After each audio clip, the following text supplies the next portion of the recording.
Bienvenue et merci d'être là pour l'atelier Gestalt, définir ses besoins et les mettre au cœur de ses actions. Vraiment, c'est super sympa que vous soyez 9 ce soir parce que je fais ça pour vous et ça me fait vraiment plaisir de vous présenter ce que j'ai travaillé. Hop, je donc comment se positionne l'atelier? Donc nous arrivons au niveau du plan. Je vais me présenter, je vais présenter ma formation, puis nous parlerons des limites.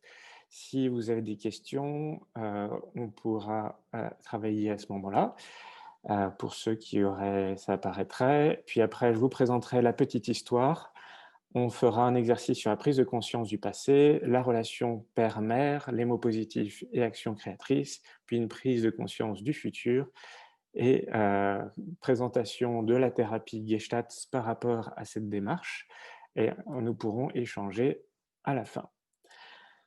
Donc je me présente, Louis Mazurel, je suis Gestalt praticien, je pratique, la Gestalt, au niveau de Paris et sur Zoom et je suis diplômé de l'IFAS, c'est l'école humaniste de Gestalt. Je vous la laisse découvrir si vous voulez devenir comme moi thérapeute ou mieux comprendre la Gestalt plus précisément.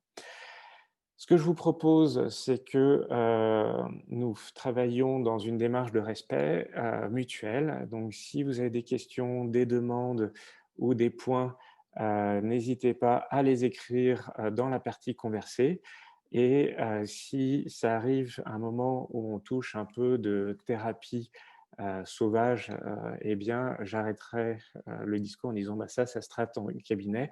Je ne peux pas aller plus loin que développer, ce cas spécifique ou cette histoire-là. C'est vraiment une question d'éthique et de relation, respectueuse entre moi et vous. Parce que, heu, c'est pour ça qu'on fait ça proprement. Pour ceux qui auraient, déjà découvert d'autres exercices, d'autres, pratiques, qui auraient lu des livres de développement personnel et des démarches, eh bien, il y a, bien sûr, un effet de répétition, sans doute pour vous et en même temps, je vous propose de recommencer, cet exercice dans une démarche de page blanche parce que, dit par mois ou fait aujourd'hui ensemble permettra peut-être à votre, travail et à votre réflexion de vous faire apparaître une nouvelle réflexion et un nouvel angle d'approche. Qui aurait des questions, heu, pour le moment? Aucune. Donc, si des questions apparaissent, n'hésitez pas à me les donner, à me les écrire dans la partie conversée. Ce que je vous propose, c'est de découvrir et d'utiliser, les concepts au moins une fois ce soir, puis d'avoir des prises de conscience du regard sur soi en exercice créatif individuel. Donc là, c'est vraiment, de l'atelier personnel créatif par l'écriture ou le dessin, s'il y en a qui ont prévu, des stylos et des feutres. Heu, on ne pourra pas faire un travail de groupe, vu le Zoom.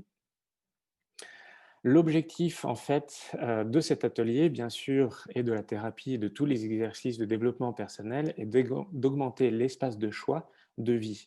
Souvent, les personnes qui sont bloquées dans leur vie, ils ont qu'une manière de regarder, la vie et leurs actions. Eh bien, grâce à cette démarche, je vous propose d'être en présence dans vos actions. Comment je fais les choses avec moi, avec les autres, je suis en présence et en conscience de ce que je fais. Puis après, travailler les émotions, mais accepter avec bienveillance quels sont vos ressentis. Est-ce que c'est de la peur? Est-ce que c'est de la tristesse? Est-ce que c'est de la colère? Eh bien, même si j'ai peur de cette peur, eh bien, je l'accueille avec bienveillance. Ça permettra vraiment d'éviter de se juger ou de se bloquer ou de rentrer dans: «Est-ce que c'est bien? Est-ce que c'est pas bien?» On n'est pas là pour juger, on est là pour accueillir ce qui apparaît. Pour les valeurs, c'est d'être en conscience que vous existez, en conscience que l'autre existe, en conscience que vous avez un corps, des pensées, des émotions et que l'autre a un corps, des pensées et des émotions. Parce que Si on est en présence sans conscience, eh bien, on agit, mais sans avoir ce côté: «Je suis responsable de ma vie et l'autre est responsable de lui». Et la conscience permet de revenir sur l'émotion de la bienveillance. Je suis en conscience que je mets de la bienveillance dans mes pensées, mes actions et mes émotions. Et pour cela, en fait, j'utilise cette petite symbolique. Le précaré, enfin, c'est un carré vert pour la métaphore du précaré. Mon précaré, c'est cette limite-là. Je suis dans cet espace-là. C'est mes règles, c'est mes limites. Comme ici, c'est un atelier sur Zoom qui a ses règles, ses limites. Le cœur, bah, pour les émotions. Et par opposition aux deux autres formes, j'ai pris le carré bleu, un peu plus spirituel. Voilà, donc ce que je vous propose, c'est que nous fassions 2 exercices et à chaque fois, je vous présenterai en 3 minutes la petite action à faire. Je vous laisserai créer pendant 3 minutes, vos idées, vos émotions, vos pensées et pendant 3 minutes, nous échangerons. Si vous avez besoin de plus de temps, eh bien, vous pourrez toujours revenir sur l'exercice puisque c'est sûr que 3 minutes pour parfois se connecter à une émotion est un peu court. J'en ai bien conscience et pourtant c'est la limite de cet exercice. La petite histoire. Donc en fait, en tant que Gestalt praticien, je me suis interrogé au niveau des TCC, au niveau des autoconditionnements, par exemple, la méthode pavlovienne, la méthode, de la méthode Coué et les thérapies comme les TCC, comme la PNL, comme la Gestalt et en fait, on voit toujours ce cycle. Donc en séance, on évoque une situation de la semaine où on va chercher, quand on a vu et on a défini la situation de la semaine, on va aller chercher avec le thérapeute, en fait, le schéma originel. C'est-à-dire: «Tiens, je suis en train de répéter, c'est pas le même patron, c'est pas le même employé, c'est pas les mêmes situations et pourtant je vis cette même émotion, cette même situation». Et c'est là où on va aller petit à petit creuser l'effet de répétition jusqu'à aller voir une situation éducationnelle dans le passé qui apparaîtrait et qui serait un peu cet effet heu, catharsique. Quand on a fait apparaître ça, on écoute l'émotion non écoutée et au besoin caché de ce moment où cette situation mal positionnée, mal passée, mal vécue, eh bien, a cristallisé en nous une émotion et un besoin. Grâce au thérapeute, en fait, le client accueille, on accepte et on libère ce passé émotionnel. Puis, quand on l'a libéré, souvent on pleure, souvent on sent un sentiment de déblocage et d'énergie qui passe dans tout le corps, ce qui nous permet en fait de poser un peu le problème qui était dans notre sac à dos, eh bien, le passé émotionnel, on le détache, il ne nous appartient plus, puisqu'on a pu accepter cette émotion et donc on est plus libre et ça nous permet de poser la nouvelle émotion, le nouveau besoin et la nouvelle action que l'on va le faire dans sa vie.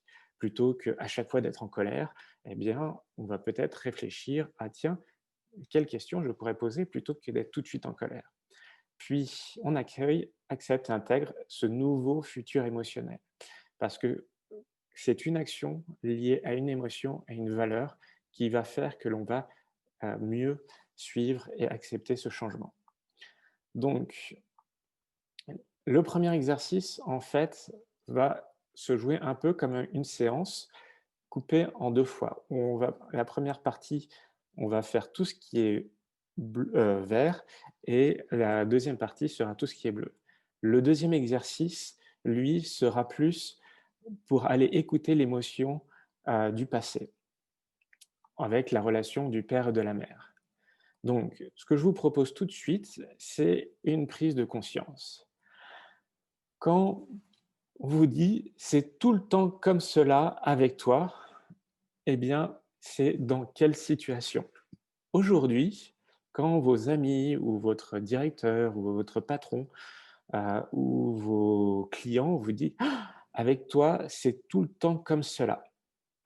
Est-ce que vous pourriez prendre une feuille de papier, noter en haut de cette feuille la petite histoire qui vous apparaît? Tiens, Bah, je fais toujours comme cela. On me dit que je suis toujours comme cela par rapport à cette action-là et quand je suis dans cette action-là, quelle émotion je ressens dans cette action-là et en fait, quelle est ma valeur qui, n'est pas écoutée. Voilà.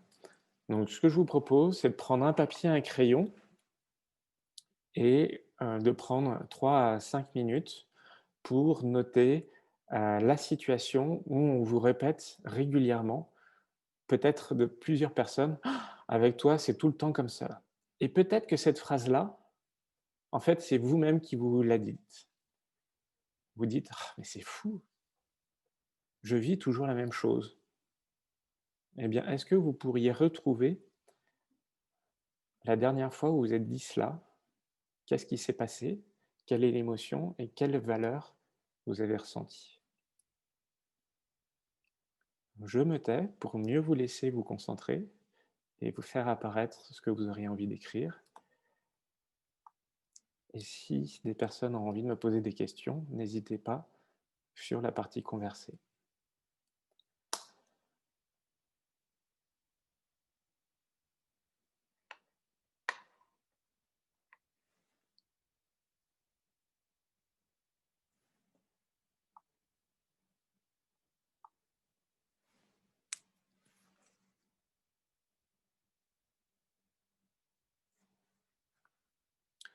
Pour ceux qui veulent les supports sont sur la page Facebook et sur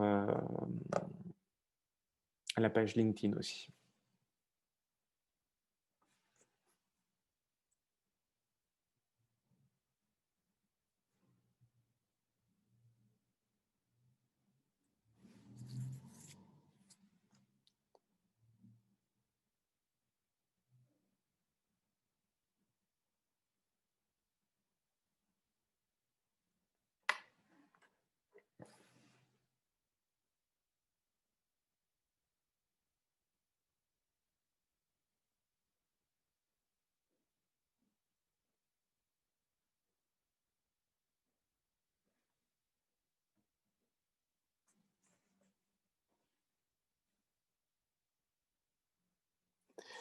Les valeurs, les demandes, j'ai un très beau support. Si vous voulez, je vais vous le retrouver.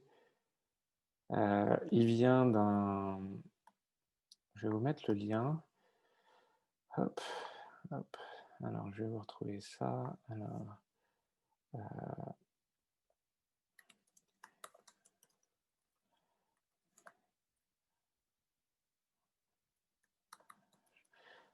de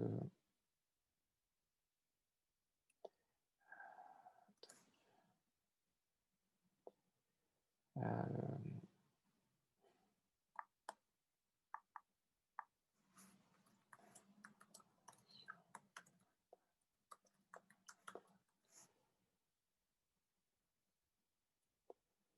hop, je suis en train de vous les retrouver.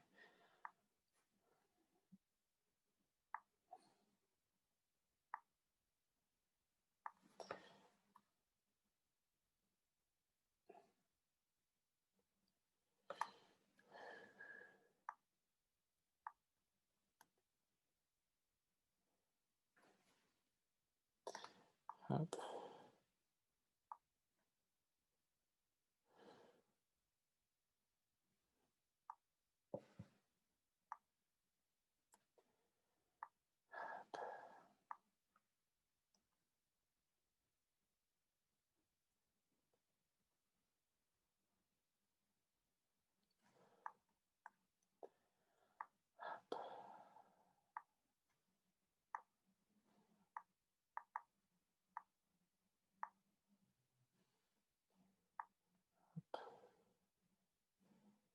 je reviens là-dessus.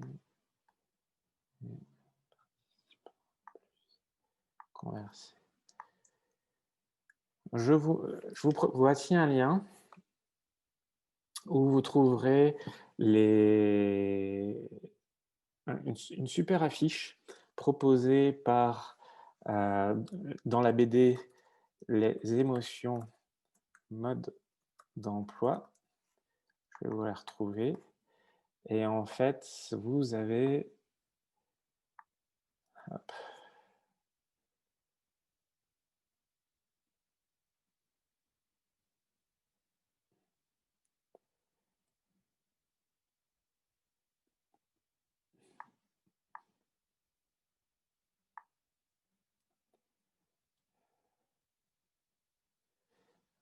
Qui est une super BD.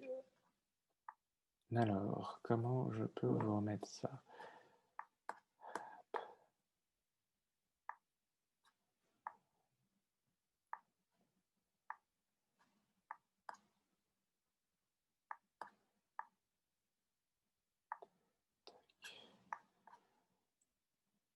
Arrêter le partage et partager écran.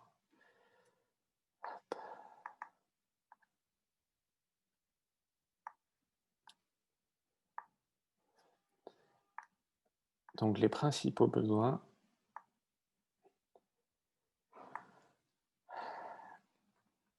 sont là. Est-ce que vous avez besoin d'intégrité, de participation, de récréation, d'accomplissement de soi, de sens? Lui n'était plus facile. Est-ce que vous voyez bien la liberté, la célébration, la relation?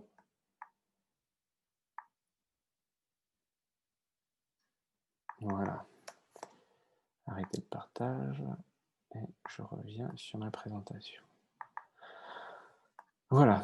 Donc, je vous propose maintenant que vous avez bien fait le tour de cette histoire.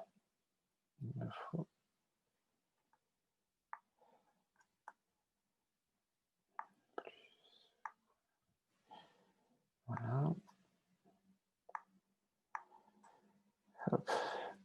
De la mettre de côté. On y retournera après le deuxième exercice qui permettra peut-être de compléter plus facilement qu'est-ce que vous voudrez dans le futur. Donc l'exercice des émotions, la relation au père et à la mère. Ce que je vous propose, c'est de prendre une nouvelle feuille et de tirer un grand vertical ou horizontal, comme vous voulez, et de tirer un grand trait au milieu et de marquer en haut à gauche papa, père ou géniteur, si vous voulez. C'est vous qui choisissez. Et vous fermez les yeux et quand vous pensez à la relation vécue dans votre enfance avec votre père, quelles sont les émotions, les mots qui vous viennent? Papa, il était plutôt comme ça, ou papa, il me faisait sentir ça dans ma relation avec lui. Je vous laisse noter pendant 2-3 minutes. Fermez les yeux, voyez ce qui vous monte quand vous réfléchissez à tiens, entre papa et moi, je sentais cette émotion-là. Ou tiens, papa, il a l'image qu'il me renvoie de lui, c'est telle émotion, telle valeur.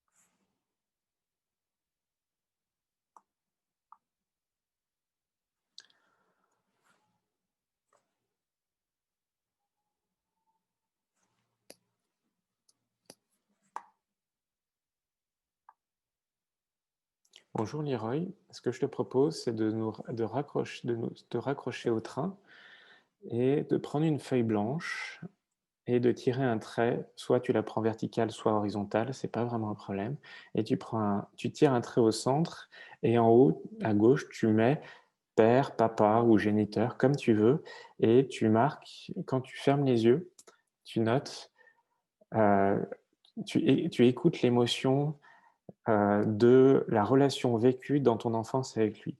C'est-à-dire que qu'est-ce que j'ai vécu avec papa dans mon enfance? Est-ce que c'était de la tristesse? C'était de la colère? Est-ce que c'était de la joie? Est-ce que c'était du soutien? Avec papa, c'était confiance. Avec papa, c'était agressivité. Avec papa, c'était absence. Avec papa, je sens rien. Eh bien, tout est une bonne réponse. Ce qui est intéressant, c'est de voir ce qui apparaît. Voilà. Et Leroy, si tu veux converser avec moi, je te propose de mettre cela dans la partie converser. Pour ceux qui ont avancé, je propose de continuer à faire la même chose, mais cette fois-ci sur l'histoire de la mère. Quand je pense à maman, quand je pense à ma mère, quand je pense à ma génitrice, qu'est-ce que je ressens? Quelle est la relation vécue qui apparaît en moi? Quand j'étais enfant, avec maman, c'était que des bisous, c'était que de l'amour. Avec maman, c'était de l'exigence. Avec maman, c'était de la relation. Ou si vous n'avez pas d'émotion qui apparaît, eh bien, c'est aussi noter je ne sens rien, je ne vois rien apparaître, ou je me sens seul face à la relation à la mère. Donc, n'hésitez pas, vous fermez les yeux, vous laissez monter cette émotion. Qu'est-ce que je ressentais entre maman et moi, mère et moi? Et vous notez les 3-4 mots qui apparaissent.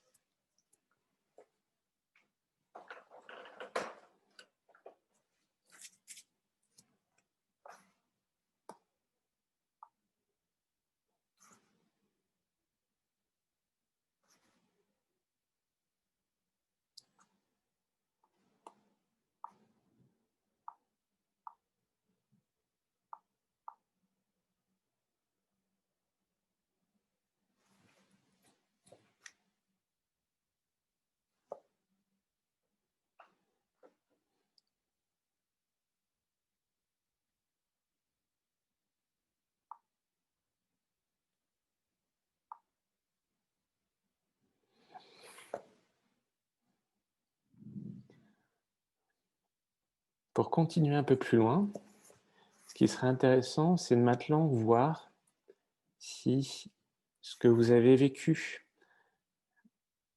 parce que quand vous relisez ces mots émotionnels entre le père et la mère, eh bien, est-ce que ces mots évoquent pour vous une relation vécue dans votre vie d'adulte, de travail ou sociale?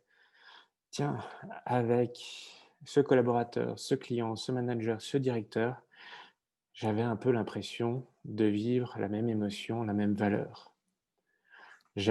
Ou avec cet ami, eh bien, c'est fou, mais je vivais ou vis encore avec ce partenaire, je vis cette même émotion et cette même valeur.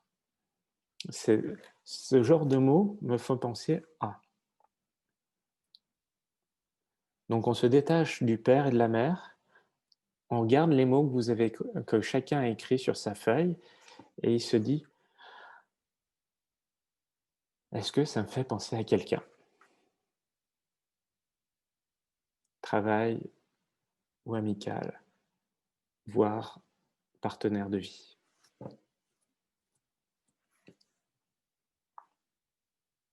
Et je vous propose cette phrase: la relation avec un tel, en tant que, me fait penser à celle vécue avec, elle m'a fait revivre cette situation.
Et en fait, cette deuxième étape sert à voir s'il y a reproduction d'un cycle.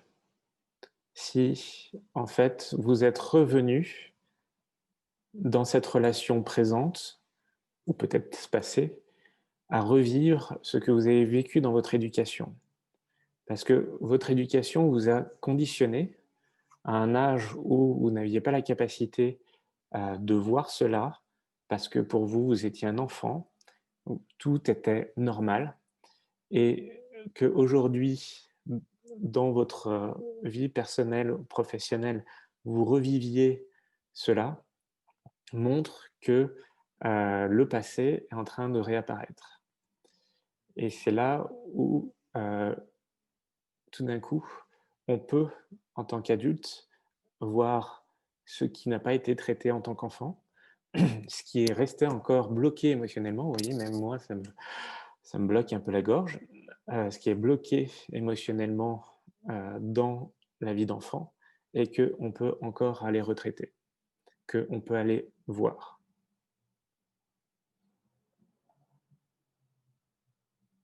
Si cela vous active très fortement aujourd'hui, c'est qu'il y a beaucoup d'émotions du passé qui remontent.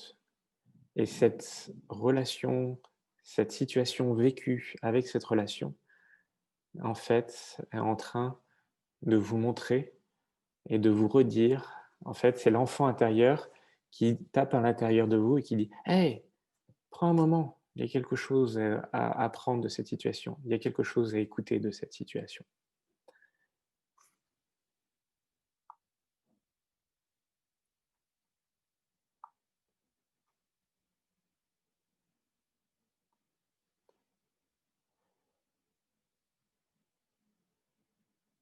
Voilà.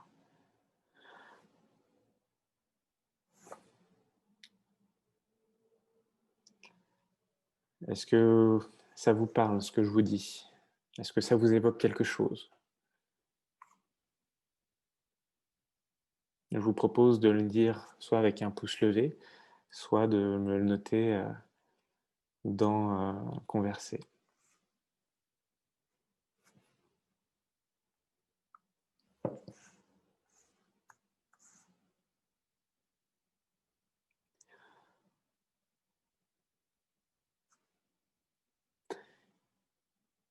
Et vous voyez que là, en fait, cet exercice, j'ai juste pris la démarche inverse d'une séance de thérapie et pourtant, ça marche aussi.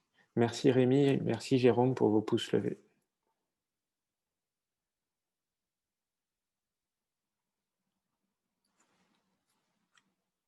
Merci Cora. Oui, beaucoup, tu me dis.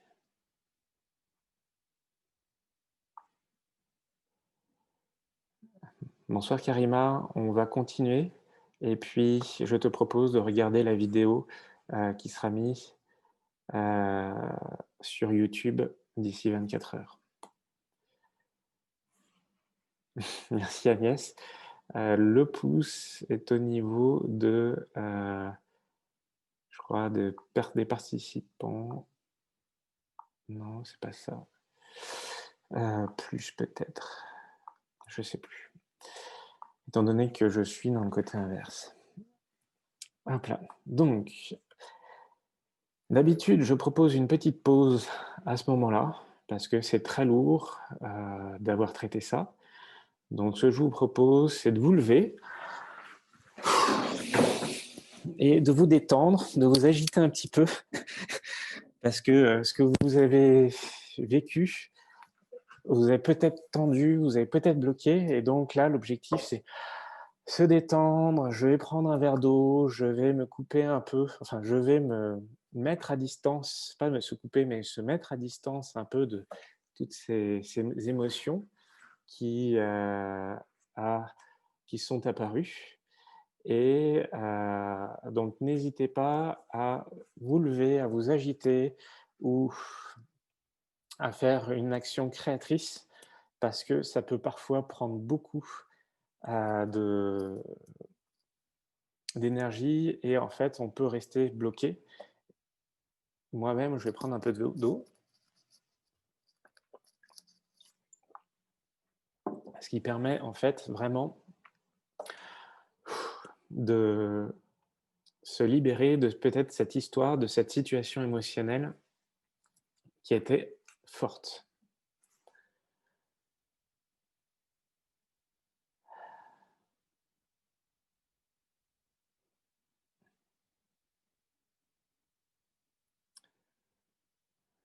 Voilà. Tout le monde a pris son verre d'eau, tout le monde a fait un geste créatif de libération, d'étirement. Merci Agnès, c'est une très bonne idée, l'étirement. Ça permet de se défaire des tensions.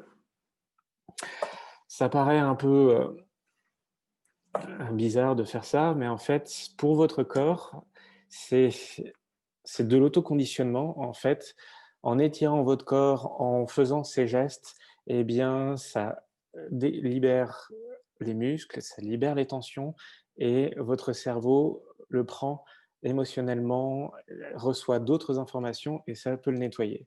En fait, c'est pour la petite histoire, par exemple, quand Einstein prenait un exercice de mathématiques, pendant 45 minutes, il s'y mettait à fond, fond, fond, et quand un moment ou un autre où il était bloqué, il n'arrivait plus à avoir de solution, de méthodologie, eh bien, qu'est-ce qu'il faisait? Il prenait son violon et il jouait tant que la tension était là.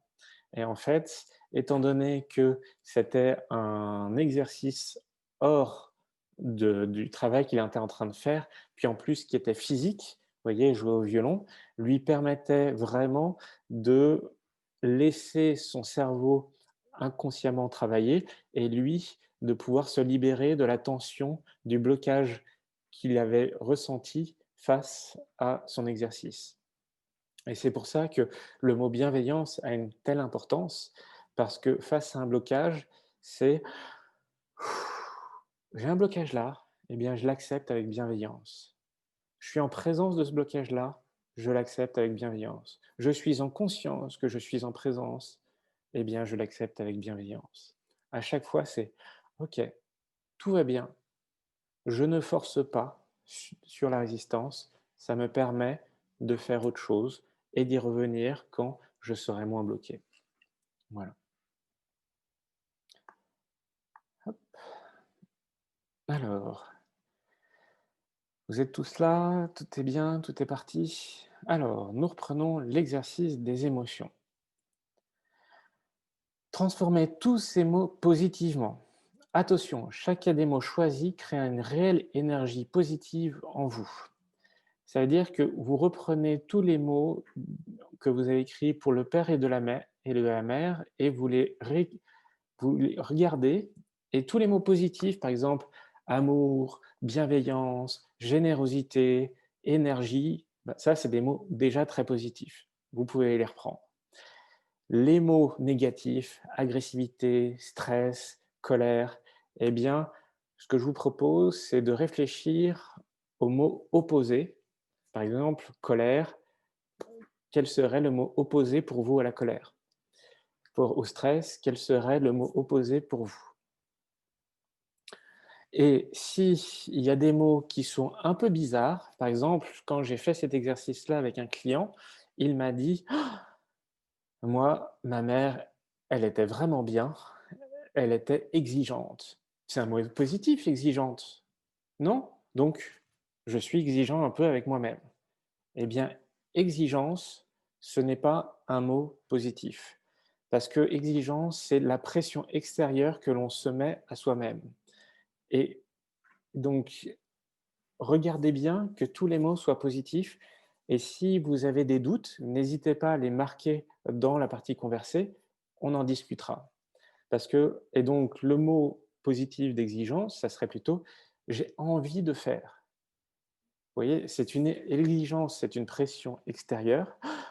Il faut être exigeant avec soi-même, alors que j'ai envie de faire du beau, j'ai envie d'agir, j'ai envie de créer, devient un mot positif. Donc, tous les mots positifs, très positifs, vous les prenez tels quels, voire encore plus positifs.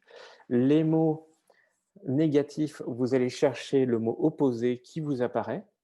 Aidez-vous d'un dictionnaire d'antonymes si vous avez besoin. Et les mots un peu bizarres ou émotionnellement, vous savez pas trop, vous me les marquez dans la partie conversée pour échanger dessus. Je vous laisse écrire.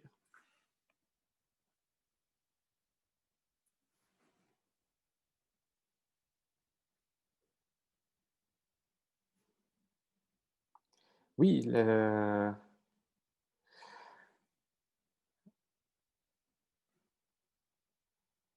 discipline, est au sens exigeant, est un double mot négatif.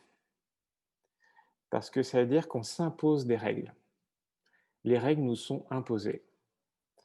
Alors que, heu être organisé, être est un mot positif. Parce que discipline, c'est: «Je suis à la militaire», presque. C'est que je n'ai même plus le droit de m'écouter, puisque j'applique une discipline. Il n'y a pas d'autre règle que la règle.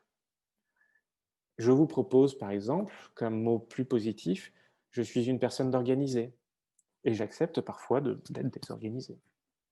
Et organisé, c'est moi qui ai envie d'être organisé, alors qu'une discipline, c'est des règles, des croyances qui sont imposées.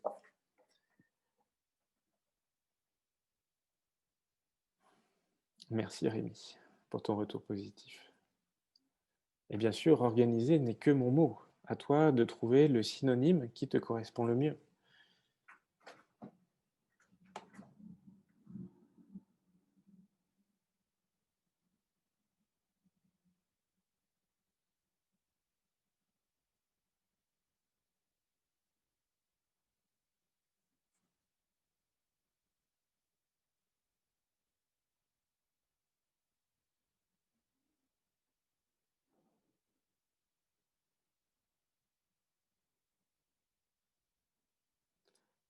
Quels sont les nouveaux mots qui apparaissent? N'hésitez pas aussi à les écrire dans la partie conversée.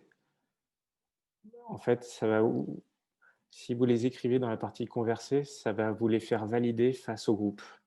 C'est un peu, le côté, «Je suis une belle personne». Comme je l'assume devant vous, eh bien, je sais que j'aurai un regard positif et soutenant des autres et et je la valide face aux autres.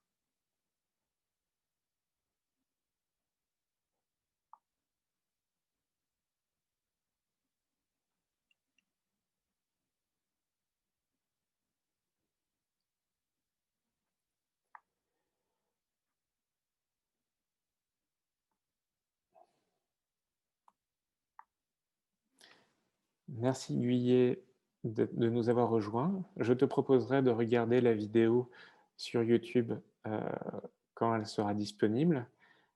Ça te permettra de prendre, l'exercice au début.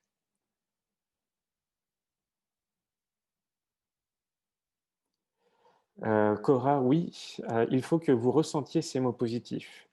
Il faut que vous sentiez que ça soit une émotion pour vous. Quand je dis: «Je suis une belle personne», je sens comme une chaleur, comme de la confiance, comme, de la sécurité de dire que je suis une belle personne. Si vous ressentez pas ces mots positifs, peut-être est-ce que pour l'instant vous êtes bloqué émotionnellement dans un regard négatif du passé? Et donc, à travailler un peu à la méthode Coué, à répéter: «Je suis une belle personne» ou je suis une personne organisée, j'aime ce que je fais, je suis inventive, inventif», eh bien, petit à petit, ils vont vous devenir vôtres. Heu, donc soit vous êtes encore bloqué, soit petit à petit, cette émotion va apparaître. Voilà.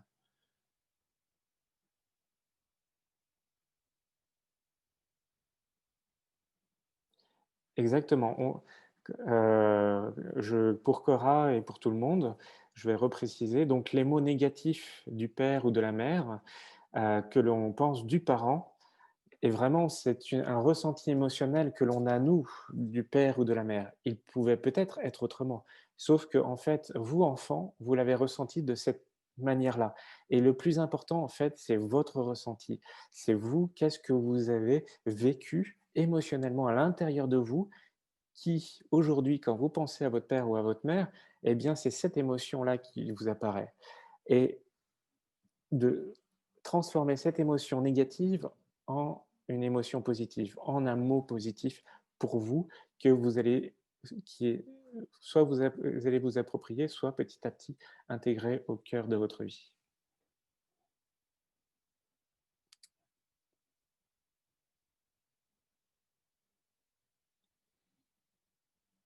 Parce que dans la théorie Gestalt, en fait, quand un enfant naît, il est joyeux, il est souriant, il est ouvert au monde et un bébé, un enfant, et en fait, il va réagir, il va s'adapter aux stimuli qu'on va lui donner.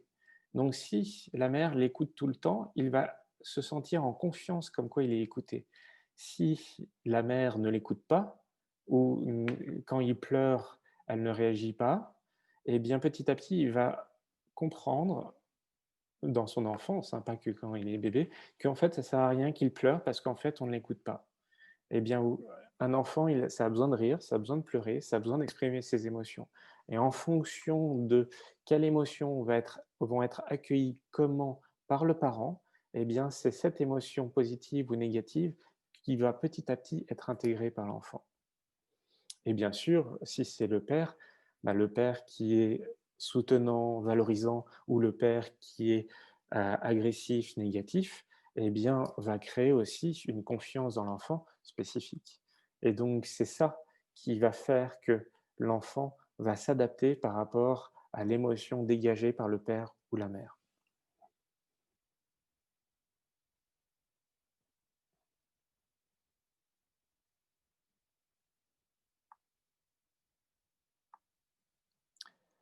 Euh, oui, Cora, ça peut paraître un peu dur au premier abord, et c'est normal.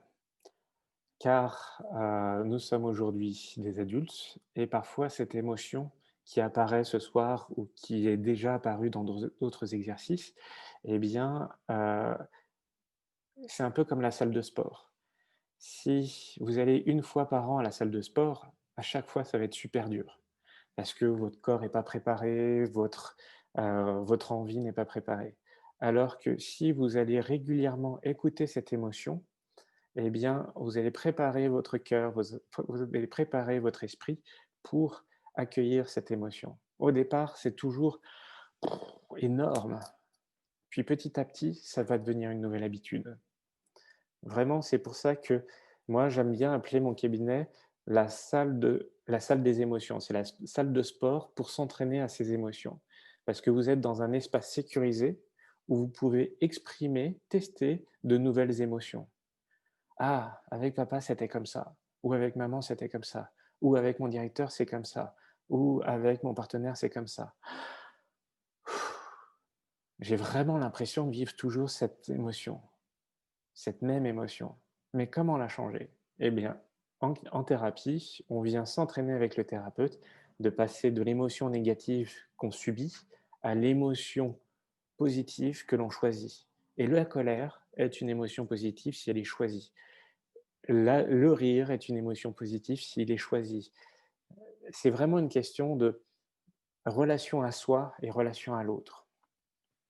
Donc c'est normal que ça soit dur la première fois, parce que c'est comme un nouveau geste sportif que vous faites, eh bien votre corps, votre esprit, votre cœur n'est pas préparé à ce nouveau geste. Et donc, il faut tranquillement avoir confiance, en bienveillance et en présence et en conscience à s'entraîner à ça. Par rapport à ces mots positifs, je vous propose maintenant de créer les actions qui en découlent. Qui, quoi, comment, quand. Et donc, de voir dans votre vie professionnelle et votre vie personnelle, quand vous relisez tous ces mots positifs, eh bien, qu'est-ce que ça donnerait si vous dites, dans le travail, je voudrais mettre cette émotion, et pour mettre cette émotion, je mettrai cette action-là. Dans ma vie partenaire, avec mon partenaire, je voudrais plus de joie. Eh bien, qu'est-ce que je vais faire comme action pour qu'une fois par semaine, il y ait une action de joie mutuelle?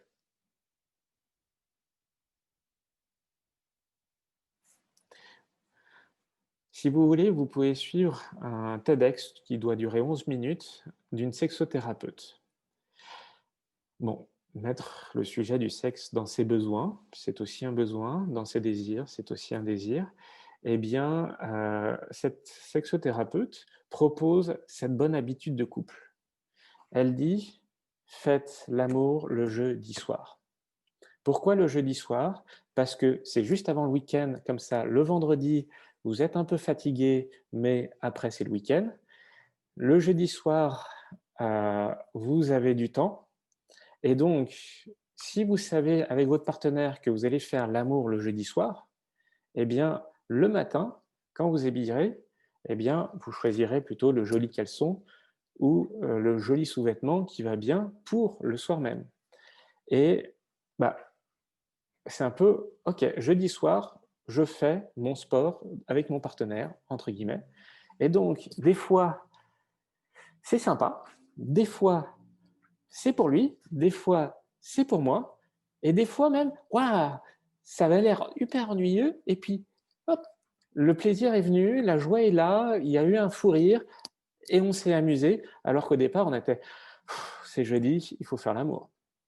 Et vraiment, vous voyez comme quoi c'est une question d'habitude, de faire, en fait, c'est de l'autoconditionnement à se dire, OK, là, je vais faire ça. Eh bien, je vais le faire avec joie, je vais le faire avec plaisir. J'ai envie de faire plaisir à moi, j'ai envie de faire plaisir à mon partenaire, ou j'ai envie de vivre comme cela, ce moment-là. Eh bien, je vais prendre l'habitude de vivre ce moment-là et cette action-là. Voilà. Par exemple, vie professionnelle, je parle pas assez à mes collègues. Eh bien, tous les jours, moi, le premier, j'étais un peu timide quand j'ai commencé, ma vie professionnelle à 24 ans. Eh bien, pour me faire connaître, eh bien, je faisais le tour de tous mes collègues et je leur faisais: «Coucou!» et comme ça me permettait d'apprendre leurs prénoms et de me voir et de les voir et de petit à petit enclencher un dialogue, et à force de ça, ça crée du lien. Parce qu'au début, j'étais tout timide. Surtout, ne me voyez pas. Est-ce que des personnes voudraient me soumettre des actions qu'ils auraient envie de créer, des nouvelles habitudes, une action avec une émotion et une habitude? Quand? Quoi? Quelle action? Avec quelle émotion? Et avec quelle régularité?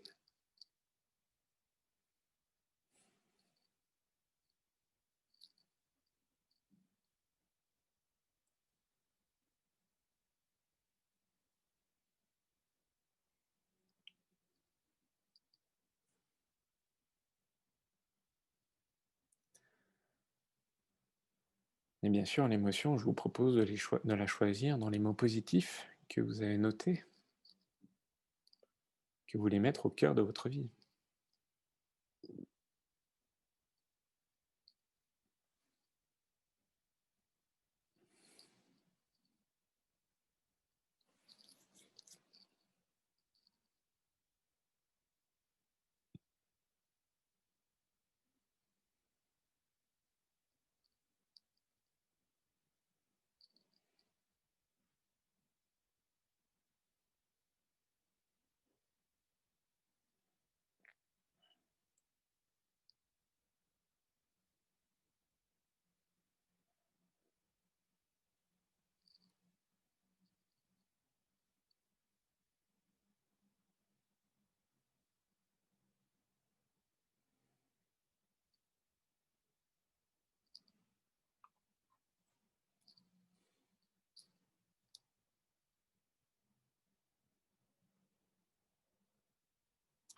Si vous voulez plus d'exemples, j'en ai des milliers, hein.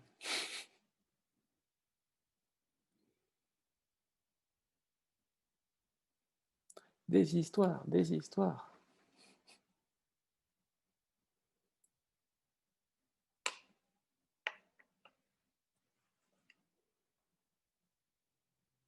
Alors, un exemple.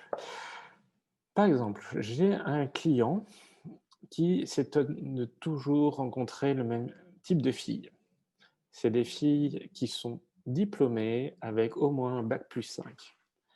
En même temps, lui, il est très intelligent aussi et en fait, toutes ces filles-là, eh bien, il a toujours l'impression qu'elles le rabaissent.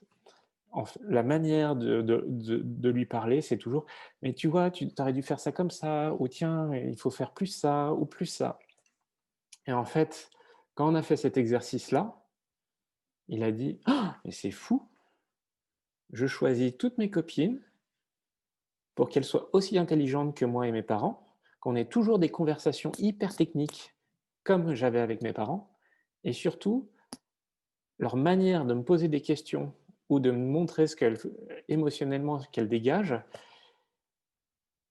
et ben, c'est la remise en cause que me faisaient mes parents face à toutes mes notes et à tout ce que je faisais comme dans mes projets. En fait, mes partenaires, je les choisis pour revivre la relation émotionnelle que j'ai créée avec mes parents. OK, d'accord.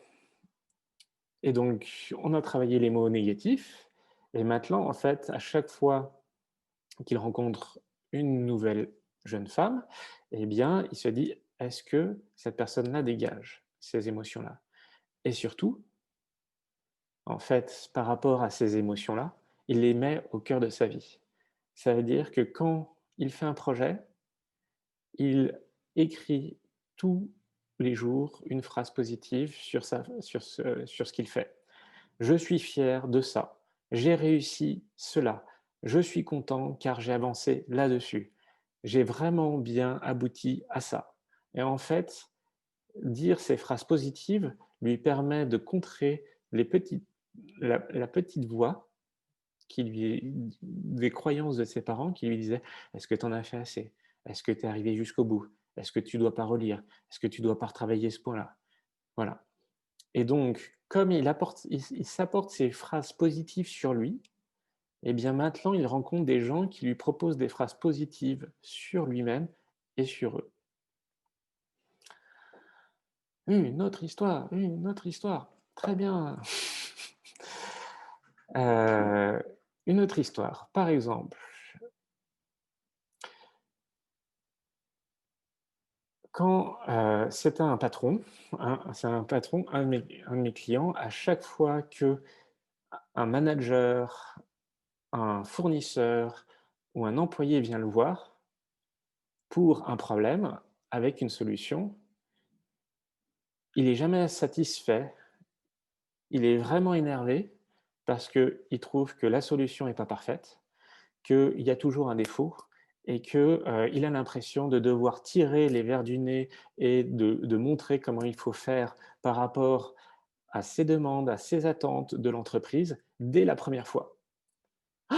«Attends, là, tu viens de me proposer, cette nouvelle charte graphique. Attends, mais là, il y a une faute là et puis là, il y a un petite erreur là et puis tu as vu, tu as pas mis cette couleur-là à cet endroit-là alors que tu l'as suivi» et en fait, cette personne-là fait revivre à tous ses employés, à tous ses fournisseurs, la même relation que ses parents avaient quand il leur présentait un devoir. Ça veut dire que ses parents, dès qu'il montrait un devoir, il fallait que ça soit parfait tout de suite. Et il lui montrait tout ce qui n'allait pas, alors qu'il avait essayé pour la première fois. Donc c'est jamais assez bien dès la première fois. Bah oui, parce que ses parents critiquaient sans dire comment il fallait faire. Et qu'est-ce qu'ils attendaient de son devoir? Eux-mêmes ne savaient pas puisque réellement à l'école, parfois on se demande ce que veulent les professeurs. Et bien, en fait, ils reproduisaient ça avec ses fournisseurs. En fait, il devenait le parent pour ses fournisseurs, pour ses managers, pour ses employés. Et donc on a travaillé là, waouh! J'ai le plaisir de faire les choses et j'ai le plaisir de découvrir ce que me proposent les autres.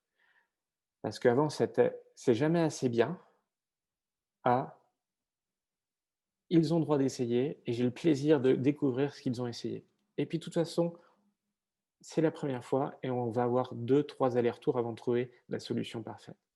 Ah, j'ai le plaisir de découvrir et puis en plus, je suis super fier parce qu'ils m'apportent tous des bonnes idées.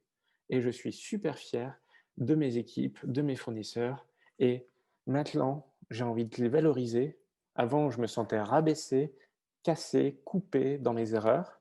Eh bien, maintenant, j'ai envie de valoriser, soutenir et montrer qu'est-ce qui est bien fait et après, voir ce qu'on a envie de faire en plus. Pas qu'est-ce qui reste à faire, voir ce qu'on a envie de faire en plus. Et donc, vous voyez comment je me sens rabaissé, non soutenu. Ah, je valorise et je soutiens mes équipes pour faire mieux. Pas pour faire mieux, pour progresser et améliorer. Parce que mieux est trop pour faire bien. Mieux, c'est trop exigeant. Voilà.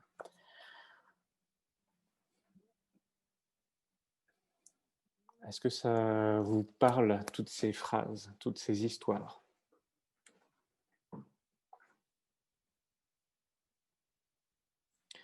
Bon, maintenant, je vous ai parlé de 2 histoires négatives. J'ai une cliente, elle est toujours joyeuse, toujours à rire, toujours à être contente avec ses amis. Et en fait, on ne sait jamais quand elle est triste. On ne sait jamais quand elle est fatiguée. Et en fait, elle est venue vers moi en disant: «Ah, j'en peux plus, je suis toujours joyeuse». Et on m'a dit: «Mais enfin, personne ne s'intéresse à mes émotions, tout enfin, parfois, j'ai pas envie de rire et pourtant je me force à rire». Et en fait, on allait creuser ça. Et en fait, elle avait un grand-père juif qui avait vécu dans les camps et quand il en est sorti, en fait, il était tellement heureux de vivre que, de manière spontanément, il disait: «Allez, on est jeudi, bah, jeudi c'est champagne». Ça veut dire que si tout d'un coup il avait envie de se sentir vivre, il ouvrait une bouteille de champagne. C'était toujours joyeux. Il fallait toujours prendre la vie du meilleur côté, avec plaisir, avec joie, être spontané, vraiment, parce que la vie c'est tellement dur qu'il est préférable d'en rire. Et donc en fait, elle, son grand-père, qui était si joyeux, lui a, elle ne sait pas faire autrement qu'être joyeuse. Et donc on est allé voir et travailler ces émotions de tristesse, ces émotions de là, je prends un temps pour moi et j'ai le droit d'être calme. Je n'ai pas besoin de rire spontanément, enfin, un peu de manière calculée. Voilà.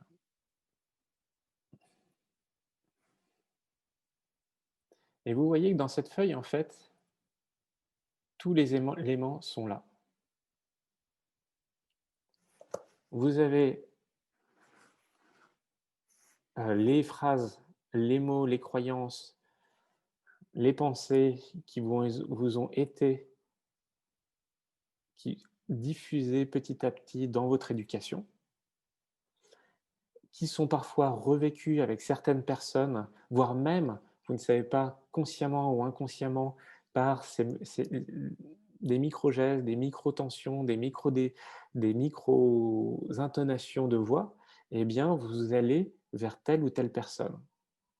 Oui, personne ne le sait et pourtant, au bout d'un moment, vous avez dit: «Bah, tiens, c'est toujours la même personne».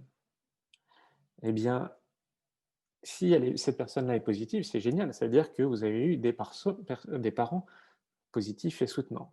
Si c'est une personne qui vous propose de la tension, de l'agressivité ou de l'insatisfaction, eh bien peut-être qu'il y a aussi vous revivez cette relation de tension, d'insatisfaction, de colère ou de stress à travers cette relation-là, que vous viviez quand vous étiez enfant.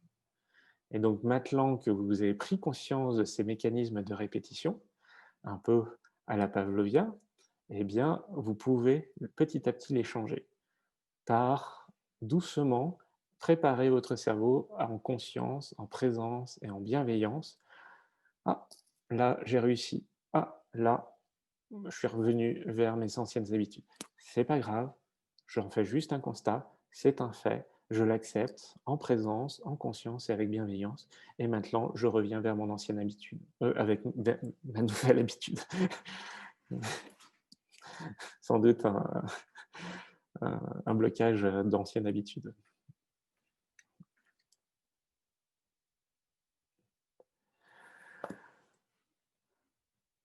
Alors, Rémi dit: «Comment fait-on pour transformer des habitudes de pensée négatives en actions positives?» Merci Rémi pour ta question, elle est très bien.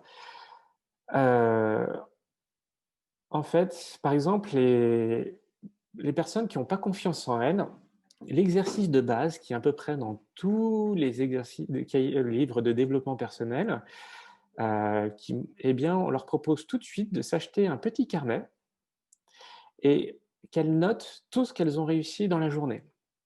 C'est-à-dire tout de suite ou à la fin de la journée, elles écrivent, elles revoient toute leur journée et elles notent tout ce qu'elles ont réussi.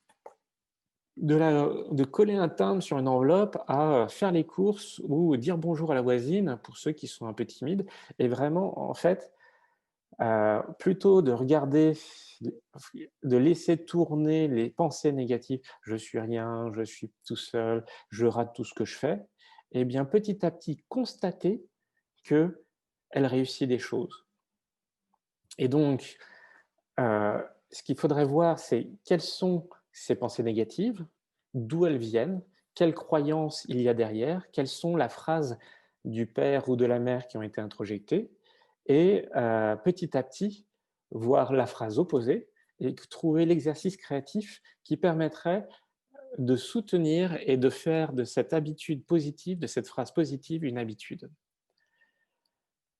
Qu'est-ce qui me vient comme exemple en tête?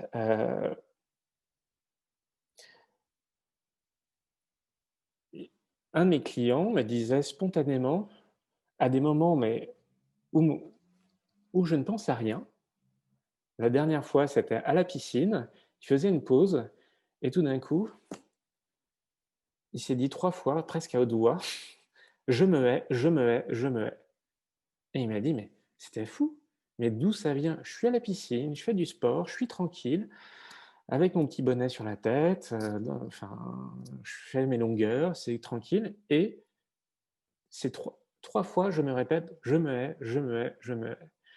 Donc on a travaillé l'origine, c'était un manque de confiance et ça lui vient de son syndrome de l'imposteur, la honte d'être lui-même, la honte de ne pas réussir sa vie par rapport aux attentes de ses parents passés, qui même plus n'existent plus. Et donc, par exemple, plutôt que je me hais, quelle est la phrase opposée? Je m'aime, je m'aime. Et donc, à chaque fois que cette phrase je me hais apparaît, eh bien, il doit en dire 3 fois plus je m'aime. Comme ça, un négatif, 3 positifs. Et il doit se dire: «Je m'aime pour faire ça. Je m'aime parce que je fais ça. Je m'aime parce que j'ai ça. Je m'aime parce que j'ai du plaisir à faire ça». Voilà, je m'hais, je me hais, je me hais.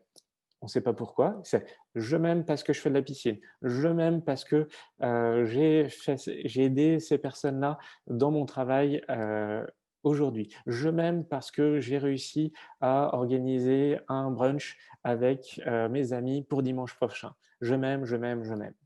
Et en fait, le je me hais, c'est un mécanisme enfin, c'est une phrase où dans son éducation, on lui a répété, répété, répété, répété et donc sous des gestes, sous des attitudes, sous des émotions, parfois sur des silences de ses parents qui ont fait qu'il pense ça.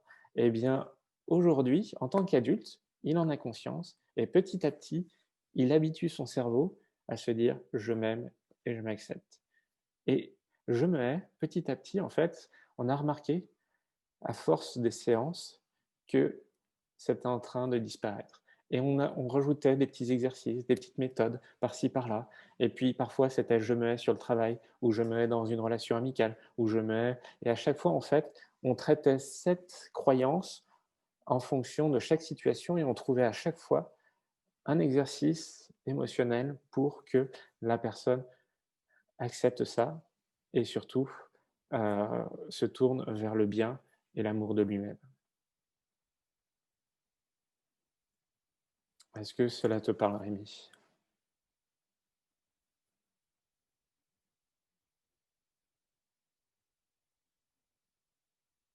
Merci, Rémi. Voilà. Et maintenant, je vous propose de reprendre le premier exercice avec «C'est tout le temps comme cela avec toi». Maintenant, on va chercher la phrase positive du futur désiré. Et vous voyez que là, on était sur le père passé, la mère passée, avec ses émotions positives et négatives, et on n'en a fait que du positif. Là, on va reprendre la situation du quotidien négative et voir comment en faire une situation positive.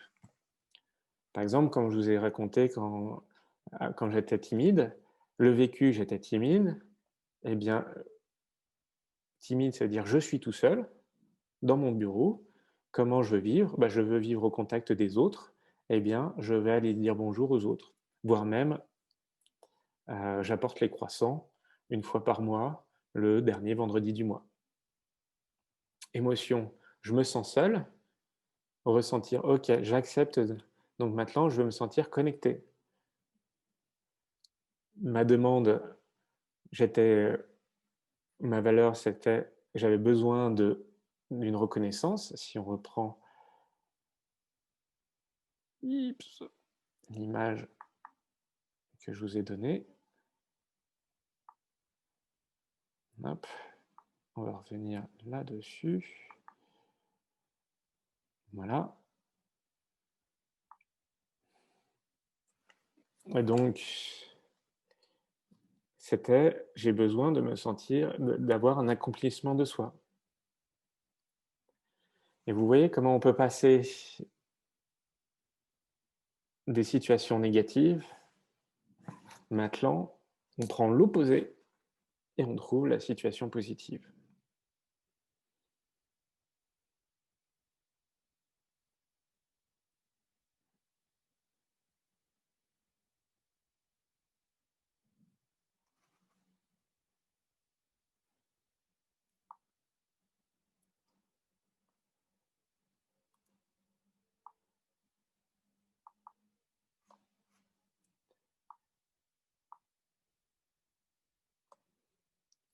Est-ce que vous avez des questions, des demandes ou des trucs qui bloquent?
Santé.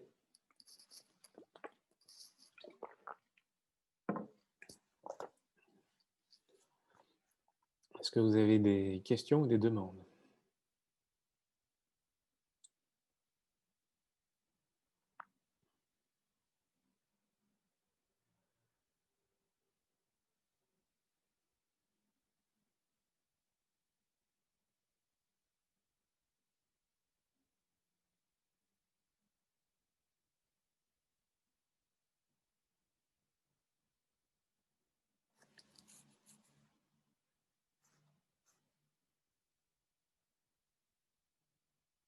Oui, Niès, c'est vrai que ce n'est pas évident, au premier abord. C'est pour cela que, parce que, heu, je vais te dire pourquoi c'est pas évident, parce qu'on est très mauvais conseiller pour soi-même. C'est pour cela que, souvent, on prend un avocat, on prend un consultant, on prend un expert, on prend un thérapeute, on prend une bonne amie pour un café, pour pouvoir, en fait, avoir un retour miroir de ce que l'on fait. Donc si vous bloquez ça, je vous propose, à la fin de cet atelier, d'appeler une amie ou un ami et de le refaire ensemble, en tête-à-tête et vous écoutez les vidéos et ou vous expliquez l'exercice et en fait, vous le faites en tête-à-tête. Ça veut dire que ou avec votre partenaire de vie, hein, ça peut être très intéressant, la personne, elle est juste là pour vous écouter et vous faire un retour. Voilà, quand tu me dis ça, voilà comment j'aurais envie de le dire. Il ne doit pas dire: «Ah, j'ai la solution». Non, c'est un retour miroir. Un thérapeute n'a pas la solution, il fait un retour miroir à son client pour que son client puisse prendre conscience par lui-même de sa situation. En Gestalt, en fait, on dit que si le client nous raconte 3 fois la même histoire, ce n'est qu'au bout de la troisième fois qu'on commence à pointer. La première fois, on dit: «Tiens, tu me dis ça, qu'est-ce que tu aurais envie de me dire face à cette situation?» La deuxième fois, c'est: «Tiens, c'est intéressant, ne trouves-tu pas que la situation se répète?» Et si le client ne voit toujours pas, c'est qu'au bout de la troisième fois qu'on fait: «Tiens, j'aurais eu l'impression que ce que tu dis, ce que tu fais, eh bien, aurait envie de te dire ça et ça me renvoie à cette histoire-là que tu m'as donnée». Déjà, ça permet au client de laisser le temps d'expliquer, de bien faire le tour de son histoire et au thérapeute aussi de voir s'il ne se trompe pas ou s'il n'y a pas un biais parce que son client vient avec une histoire et on ne doit pas aller tout de suite dans l'analyse et la solution. C'est pour cela qu'une thérapie, ça prend entre 6 mois, 1 an, voire plus, parce que il faut laisser le temps au client de se déployer, de pouvoir présenter tout ce qu'il a à dire et au thérapeute d'avoir une juste image de ce que se dit le client. Parce que parfois, le client peut dire: «Ma mère est méchante». Oui, il dit ça, mais est-ce qu'il ne joue pas un rôle lui-même avec son thérapeute pour devenir la victime ou être dans un jeu avec son thérapeute? Et si le thérapeute réagit tout de suite, il va valider la croyance du client. Donc il est là pour écouter et pour, heu, faire cela. Alors, Guay qui dit: «Je suis parano et ça me pourrit la vie avec mes collègues». Eh bien là, la paranoïa ou ça, je vous conseille de venir en thérapie pour pouvoir en discuter parce que la paranoïa vient d'un manque de confiance en soi, d'une relation, heu heu, peut-être passée qui fait qu'on pense que tout le monde nous veut du mal. Donc je vais m'arrêter là parce que là, on va rentrer dans la thérapie sauvage et je ne voudrais pas, vous envoyer sur de mauvaises pistes qui ne correspondent pas à votre histoire personnelle. Et ce que je dis là, c'est une généralité. Ce n'est pas votre histoire. Je ne peux pas déduire ce que je viens de dire avec juste vos 2 phrases. C'est en fonction de votre histoire et de la relation que vous allez établir avec le thérapeute que vous allez voir et pouvoir décomposer pourquoi vous ressentez ça auprès de vos collègues. Hop. Alors, justement, merci pour cette transition Guay et je vous présente qu'est-ce que c'est que, la thérapie et la Gestalt thérapie. Donc en fait, pendant la semaine, hors séance, thérapeutique, le client vit un événement dans son environnement. Il est en contact avec un organisme, un autre self. Le self, c'est un terme, de Gestalt pour dire, c'est un ensemble de l'être, du surmoi, du je et du ça et en fait, c'est ce que j'ai représenté dans le cœur carré triangle. Et en fait, tout d'un coup, cette personne, elle est au contact d'une autre personne, d'un autre groupe de personnes, voire d'un événement. Ce n'est pas obligé d'être en relation. Et cet événement, en fait, lui fait monter une sensation. Ça peut être une sensation physique ou des émotions. Quand sensation, ça peut être aussi bien corporel que émotionnel. Et donc là, en fait, ça le bouscule et il prend contact de ses sensations et donc c'est un chaos à l'intérieur de lui. Il se pose plein de questions, il se dit: «Mais qu'est-ce qui s'est passé? Pourquoi? Mais je suis en colère ou je suis stressé ou je suis triste ou» il y a trop d'émotions et il est au contact de ses émotions et on dit qu'il est un peu dans l'illusion parce qu'il ne sait pas si ses émotions sont justes ou pas. Il est dans son monde interne et quand il va vivre ça, en fait, il va sentir un désalignement dans son organisme avec ses émotions, ses pensées, voire ses actions et il va mobiliser de l'énergie en disant: «Attends, là, j'ai vécu ça, il faut que j'aille le résoudre» et c'est là où en fait, on procrastine. C'est là où on accumule toute l'énergie du monde pour passer à l'action et il y avait une de nos professeurs qui nous disait: «La mobilisation de l'énergie, parfois, c'est on accumule l'énergie d'une centrale nucléaire, chacun de nous».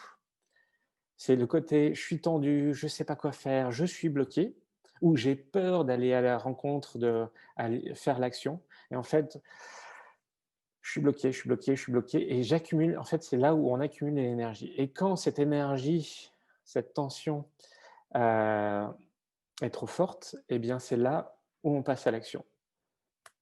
Alors l'action, c'est: «Bon, j'ai un problème, il faut que j'appelle mon thérapeute, il faut que j'aille voir mon avocat, il faut que j'aille voir mon consultant, il faut que, je fasse un exercice de page blanche où je vais écrire ce qui s'est passé».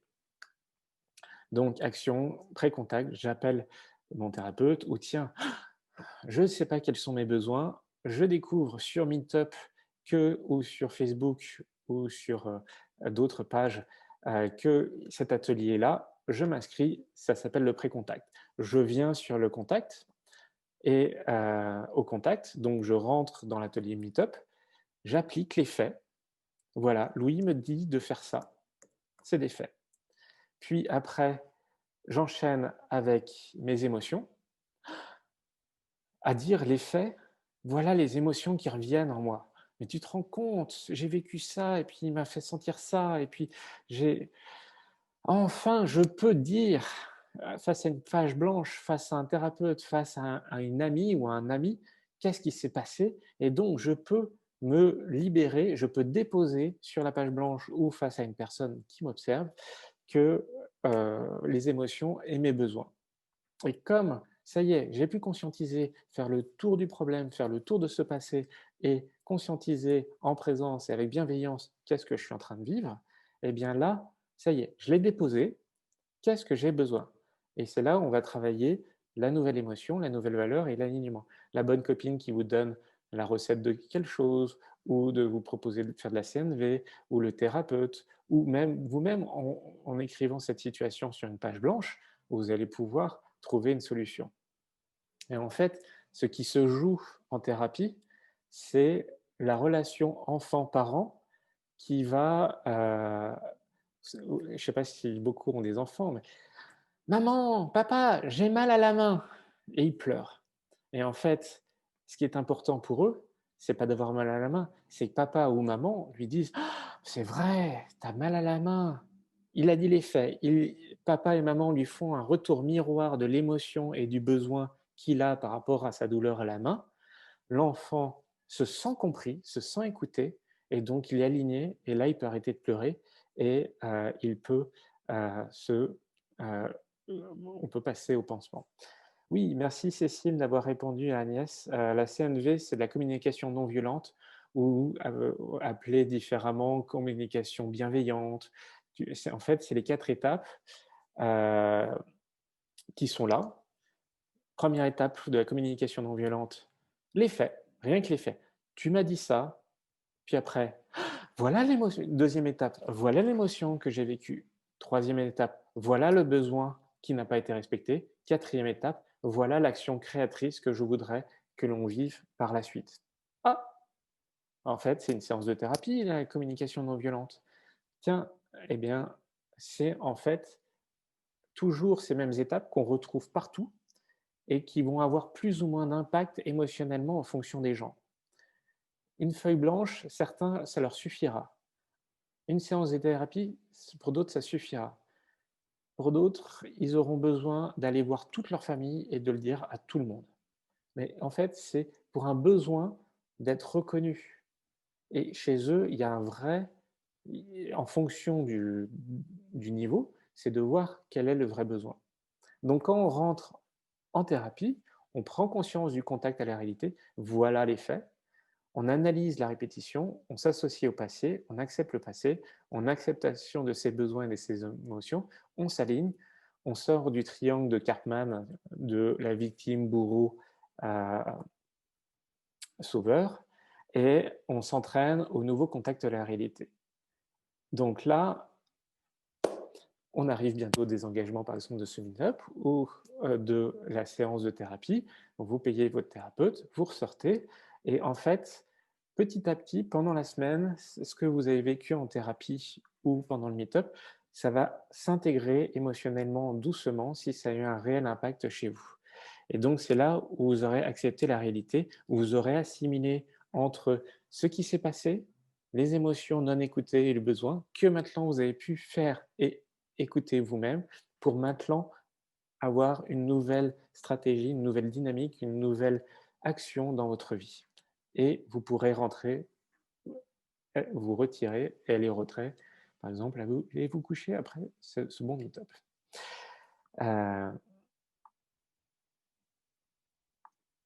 Voilà. Donc, la thérapie Gestalt, c'est une parole de soi, sur soi, avec un professionnel qui nous fait revenir à nous-mêmes et qui nous permet de reconstruire le souvenir de l'émotion et de recréer l'acceptation de son passé grâce au contact et au regard du thérapeute pour pouvoir s'en libérer. Ce qui revient à un enfant qui vient dire une parole de soi sur soi face à un bon parent, un bon professionnel, son père ou sa mère, ça lui permet de revenir sur son émotion de la douleur, qui nous permet de reconstruire: «Regarde maman, qu'est-ce que j'ai eu à la main? Je l'accepte que je me suis blessé à la main et maintenant je peux me libérer de la blessure et aller aux soins, voire repartir au contact de la réalité, des autres et d'aller jouer». Voilà. Et ça, c'est la matrice qu'on a fait ensemble. Là, vous l'avez fait tout seul sur une feuille blanche, et c'est là où il y a la résistance de pouvoir s'auto-diagnostiquer. Et c'est pour cela que certaines personnes ont besoin d'aller voir leur ami, voire d'aller voir un thérapeute pour pouvoir se libérer de cette émotion et de ce blocage-là. Merci pour votre intérêt, merci pour ce travail ensemble, c'était vraiment agréable.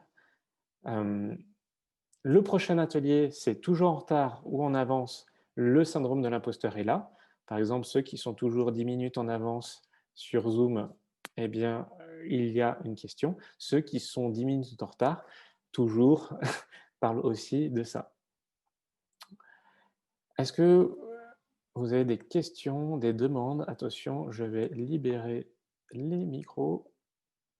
Enfin, vous pouvez réactiver tous vos micros et me poser des questions et des demandes.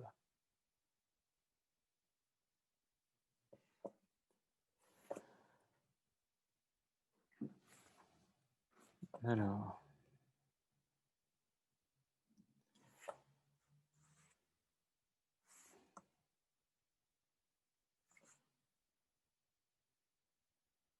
pas de questions, pas de demandes? J'ai été super clair?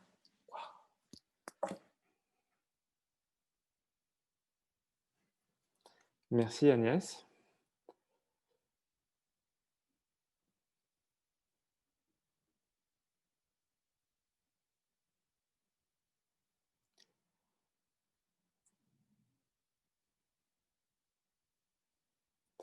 Merci Caro de dire que c'était vraiment bien et éprouvant aussi.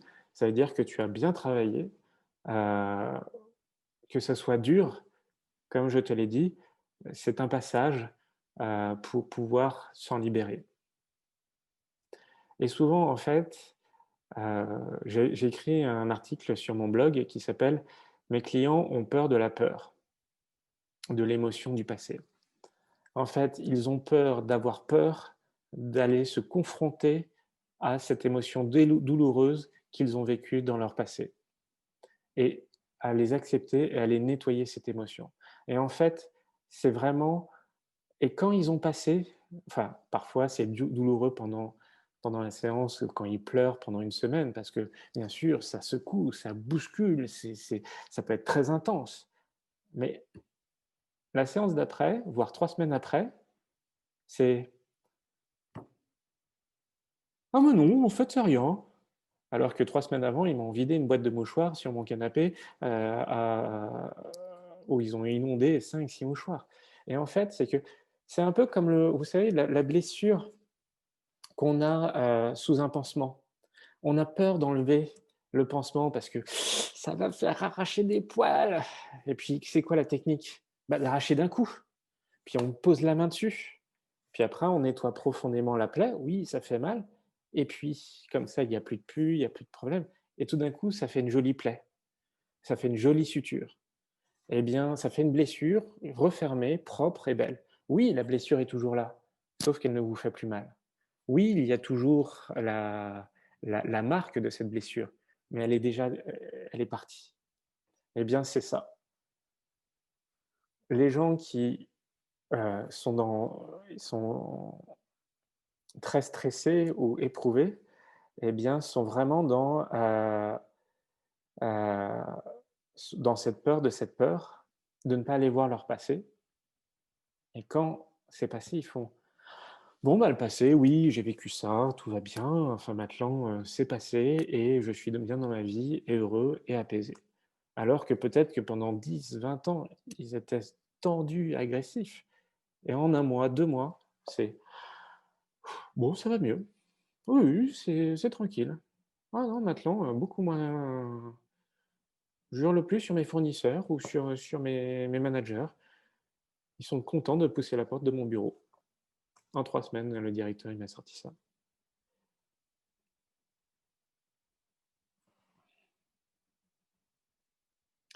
Merci Karima, très intéressant, mais un travail quotidien, je m'observe désormais, c'est la meilleure démarche. S'observer, ça veut dire être en présence, en conscience, avec bienveillance. Merci Cécile, pas de questions pour moi, merci beaucoup, ça m'a fait beaucoup réfléchir, c'est top. Et Cora, bien éprouvant pour moi aussi, il faudra faire un travail d'autoconditionnement quotidien pour se soigner. Oui, si c'est vraiment une démarche volontaire ou par conscience, ça demande un petit effort. C'est comme un peu le cerceau. Au départ, pour faire rouler un cerceau, il faut beaucoup d'efforts. Puis après, vous avez juste besoin de donner une touche pour faire continuer à rouler le cerceau. Eh bien, votre cerveau, c'est la même chose. Au départ, ça demande un peu d'investissement, puis après, il n'y a plus que l'habitude qui vient. Merci Philippot qui me dit que c'est très efficace.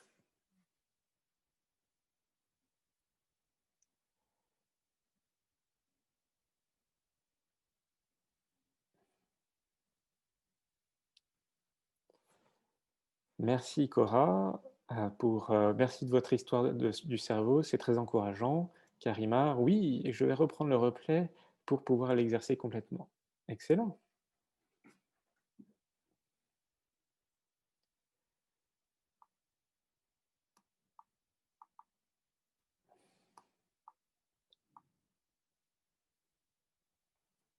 Agnès qui dit, moi aussi. C'est génial tous ces gens qui s'investissent. Eh bien, est-ce que je vous propose que nous arrêtons là et je me tiens à vos dispositions pour échanger ou soulever d'autres sujets.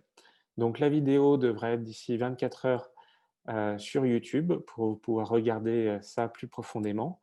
Et, euh, et merci pour votre présence. Je vous souhaite une bonne soirée. Rentrez bien, chacun chez vous. Bonne soirée, Caro. Merci, Karima. Bonne soirée, Rémi. Merci, Agnès. Bonne soirée, Amy à 3.